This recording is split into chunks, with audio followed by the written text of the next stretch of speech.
Halo teman-teman semuanya, welcome to Himapet Podcast.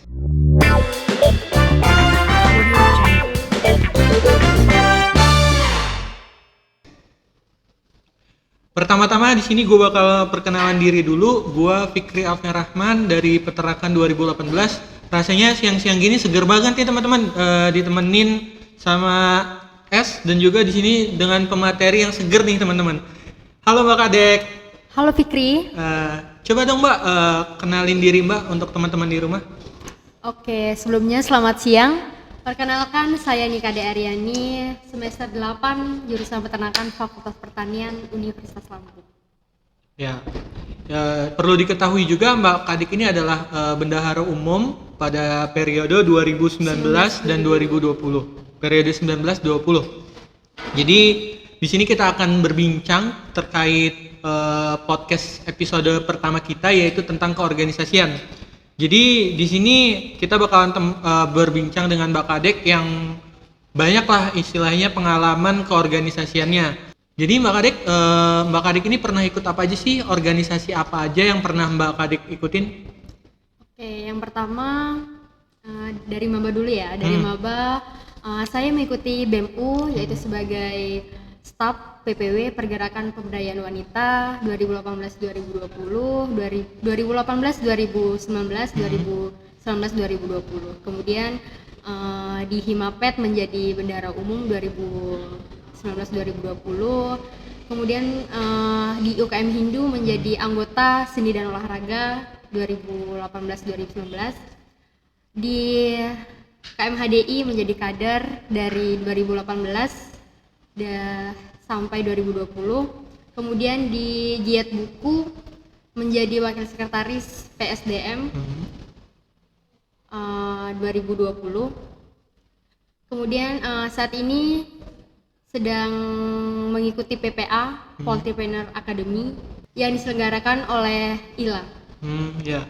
Jadi bisa diceritain nggak tuh Mbak, kayak gimana sih Poultrypreneur Academy itu? Soalnya kemarin saya dengar Mbak ini menjadi moderator di acara tersebut. Gimana tuh Mbak? Jadi Poultrypreneur Academy ini saya mendapat informasi di Instagram, kemudian diinformasikan oleh ketua program studi juga. Jadi saya lihat kok menarik gitu. Jadi langsung saya mendaftar dengan berbagai persyaratan yang cukup banyak. Setelah 1 minggu saya lihat di Instagram akun tersebut di PPA saya keterima gitu. Dan bersyukur di sana lebih tepatnya kita belajar berwirausaha unggas, lebih tepatnya begitu. Kemudian di sana belajar banyak hal juga terkait bagaimana cara ke depan kita berwirausaha perunggasan. Kemudian di sana banyak mengenal teman-teman dari univ-univ lain juga gitu. Pokoknya bersyukur banget bisa menjadi bagian dari PPA. Ya, tentu itu pengalaman yang berharga banget ya Mbak ya. Nah, terus berbicara organisasi yang banyak tadi nih Mbak, kira-kira apa sih Mbak arti organisasi itu menurut Mbak? Oke, jadi berbicara terkait organisasi tidak jauh dari kata mahasiswa. Mahasiswa yang saya definisikan yaitu mandiri dan mempunyai rasa kesadaran lebih dalam gitu. Kesadaran di mana kita akan bermanfaat bagi orang di sekeliling kita. Gitu. Gimana caranya? Ya kita berserikat dan berkumpul gitu di mana di organisasi yang menjadikan sebuah wadah untuk kita berkumpul menjadi satu untuk mencapai tujuan yang kita inginkan. Gitu. Ya, kita ini kan ini ya Mbak ya, kita ini kan mahasiswa, ibaratnya kita kewajiban kita itu adalah ya kuliah gitu. Nah, terus gimana sih kayak ibaratnya penting nggak sih sebenarnya organisasi ini menurut Mbak itu gimana? Jadi untuk dua hal tersebut antara organisasi dan kuliah seharusnya tidak kita bandingkan, melainkan kita sandingkan. Kita tidak bisa memilih salah satunya antara kuliah dan organisasi. Mungkin kita bisa ambil contoh, jadikan organisasi sebagai kaki kirimu dan kuliah sebagai kaki kananmu. Tentu kita akan berjalan dengan kedua kaki tersebut secara seimbang dengan balance gitu. Jadi Jadi antara organisasi dan kuliah kita harus imbangin gitu. Ya, luar biasa banget ya teman-teman. Ya, masuklah ya ibaratnya filosofi dari keorganisasian dari Mbak Kadik sendiri. Nah, terus kan tadi kita sudah sebutin tuh Mbak, banyak sekali organisasi-organisasi yang memang sudah Mbak ikuti gitu atau ikut sertakan. Nah, gimana sih Mbak dari banyak hal organisasi itu, gimana cara Mbak untuk membagi waktu dari organisasi satu dengan yang lainnya? Gimana Mbak? Oke, jadi mau manage waktu itu berasal dari diri kita masing-masing. Dari saya pribadi, bagaimana saya memanage waktu untuk banyaknya organisasi yang saya ikuti. Jadi pertama, mana yang harus saya prioritaskan terlebih dahulu. Disinilah kita belajar untuk mengambil sebuah masalah, hal kecil lah kalau bagi saya. Tantangan untuk mana sih yang harus kita ambil terlebih dahulu gitu. Tentu yang kita ambil yang menurut kita urgent gitu. Jangan kalian jadikan manage waktu ini mengarah ke kalian langsung menyerah gitu, menyerah untuk janganlah janganlah. Oke, karena di sini saya dari SMA. Oke, karena di sini saya dari SMA suka gitu, suka berorganisasi suka lah berorganisasi. Ya. Suka kumpul sama kawan-kawan gitu ya. Apa gimana?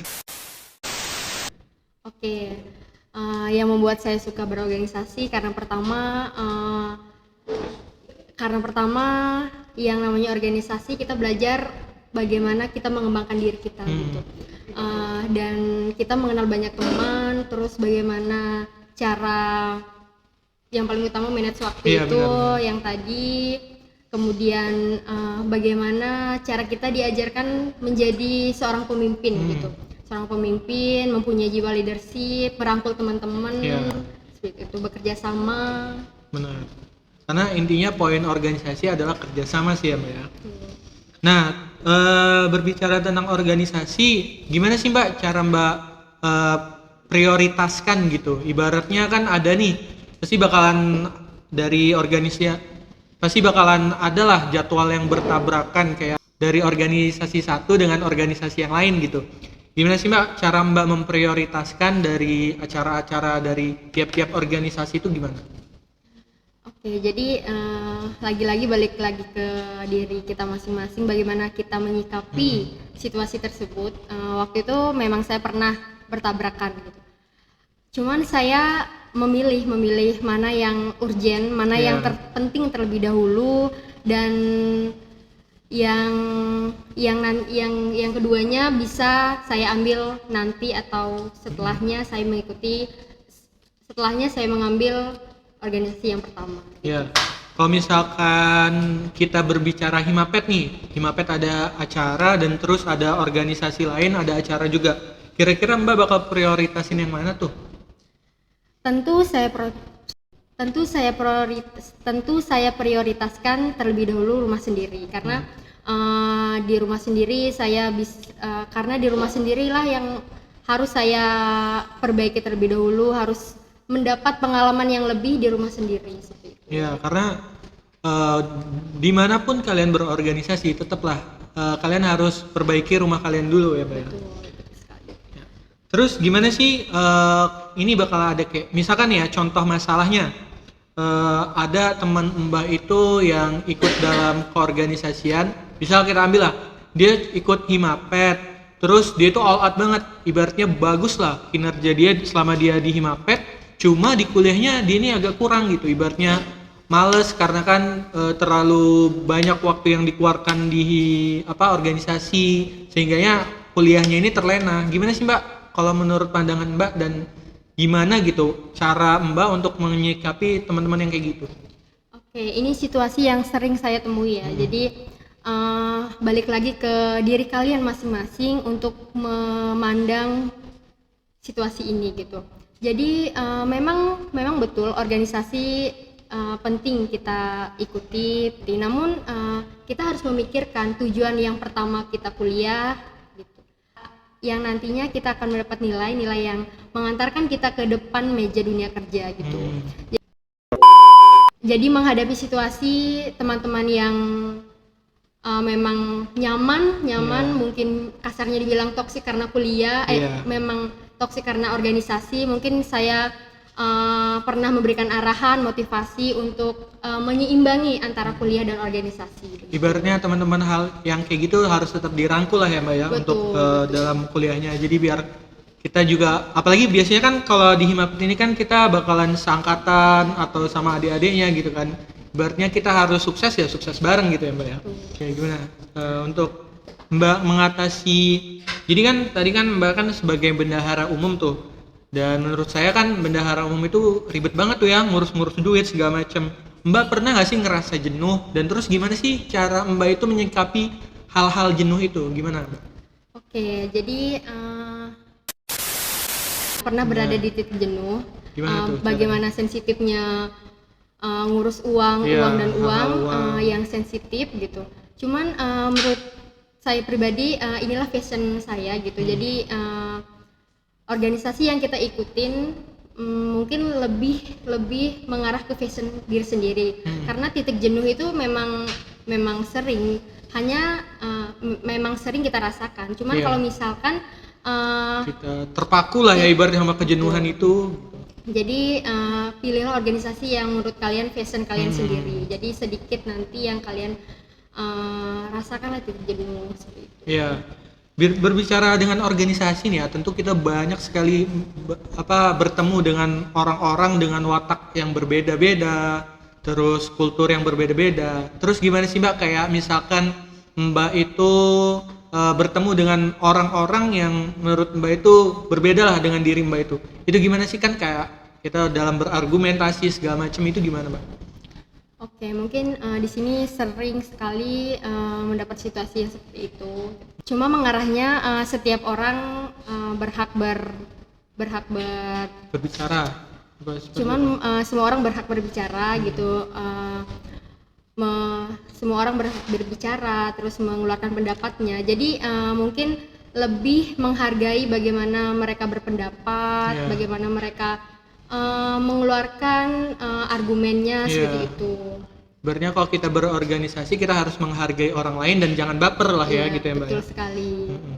Nah terus kita berbicara organisasi nih Mbak, kan tadi sudah banyak lah kita bertemu dengan orang-orang. Pernah nggak sih Mbak ini mendapatkan benih-benih cinta gitu di waktu pas kita berorganisasi, itu seperti apa Mbak? Nah kalau dari Mbak sendiri ini merupakan selingan ya, gitu. Selingan yang bersyukur lah kalau misalkan kita kayak merasa suka gitu, suka sama orang si yang dia gitu ya, sama orang yang berada di lingkup organisasi kita.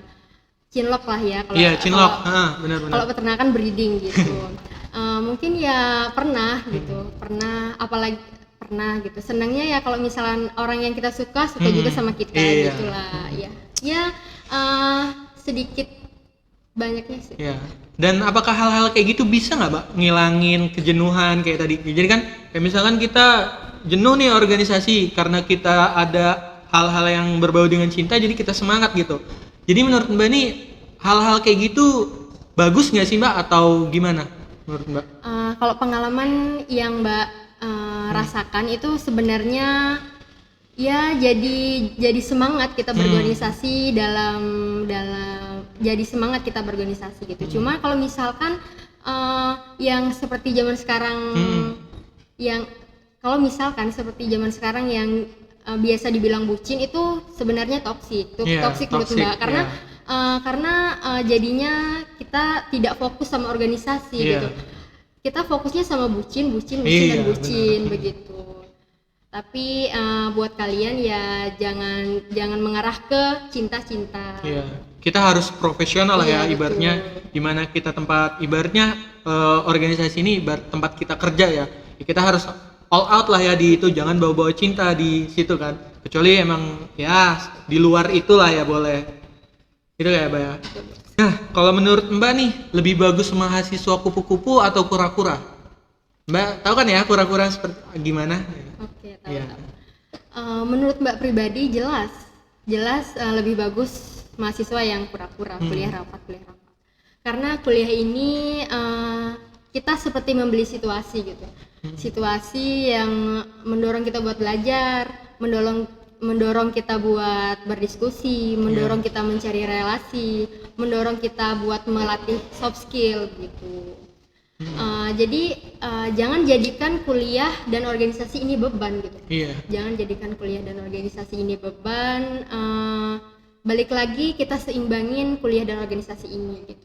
Kalau kalian hanya menjadi mahasiswa yang kuliah pulang, apa yang kalian dapatkan gitu? Memang betul kita kuliah, memang betul kita kuliah mencari nilai. Iya. Namun apalah arti dari nilai dan IPK belaka gitu. Kalau kalian tidak mempunyai kemampuan, kalian akan kalah dengan yang lainnya yang mempunyai kemampuan skill atau dari segi yang lainnya seperti itu. Iya. Nah, tadi kan kita udah banyak banget Mbak berbicara tentang organisasi. Nah, kita bakal ngerucut nih ke Himapet. Kira-kira apa sih Mbak arti Himapet itu di mata Mbak? Jadi menurut saya pribadi arti Himapet adalah rumah sendiri, rumah tercinta, rumah belajar. Bagaimana setelah kita lulus nanti tahu di dunia kerja yang sesungguhnya seperti apa, tantangan yang sesungguhnya seperti apa, kemudian mendapat informasi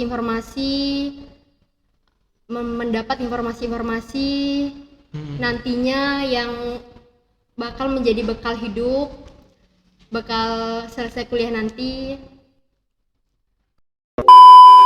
Cukup ya. Nah, terus dari sekian lamanya Mbak berhimapet ini, kira-kira apa sih Mbak yang udah Mbak dapetin dari Mbak itu berhimapet gitu? Pertama yang saya dapetin berhimapet itu keluarga gitu. Keluarga angkatan yang pertama, kemudian keluarga dari angkatan-angkatan tertua, kemudian rasa kepedulian kakak tingkat ke adik-adik tingkatnya itu luar biasa. Benar-benar merangkul kita untuk memberi untuk menjaga kebersamaan, memberi informasi terkait kuliah-kuliah yang sulit, kemudian arahan-arahan, pengalaman-pengalaman yang mungkin dari alumni dari senior-senior yang sudah bekerja. Jadi yang saya dapetin di Himapet ini benar-benar istimewa, yang dulunya saya tidak mengarah ke jurusan peternakan, langsung membuka saya untuk semakin semangat untuk menjalani perkuliahan ini. Iya. Terus selama berhimapet tuh tentu kan ada lah ya pengalaman baik atau pengalaman yang menurut Mbak buruk. Kira-kira apa sih Mbak dari hal-hal pengalaman itu yang nggak bisa dilupain dari Mbak berhimapet itu? Yang nggak bisa dilupain di Himapet, mungkin Fikri udah pernah merasakan ya yang kayak pengkaderan seperti itu, yang acaranya benar-benar merangkul angkatan, merangkul untuk menjadi keluarga. Itu yang membuat Mbak tidak bisa lupakan sampai sekarang, yang masih menunggu sampai sekarang yang masih memberi support system untuk teman-teman angkatannya. Itu sih yang belum bisa dilupakan, karena dilihat dari angkatan-angkatan sebelumnya yang sampai menikah pun masih dirangkul gitu. Itulah. Karena menurut saya, yang saya rasakan di Himapet ini mempunyai kultur kekeluargaan yang kental banget. Betul gitu kan sekali. Dari angkatan jauh sampai angkatan yang sekarang yang masih ada 2020 lah ya, itu kayak erat banget lah ya ibaratnya. Mungkin pertanyaan terakhir Mbak, kira-kira 3 kata buat Himapet menurut Mbak gimana? Oke, 3 kata buat Himapet, berjayalah, kemudian selalu eksistensi, dan selalu bergengsi. Oke teman-teman, terima kasih Mbak Kadek sudah hadir untuk menjadi teman bicara kali ini. Semoga ini semua dapat bermanfaat untuk kita dalam berorganisasi. Sekian yang dapat saya sampaikan. Terima kasih.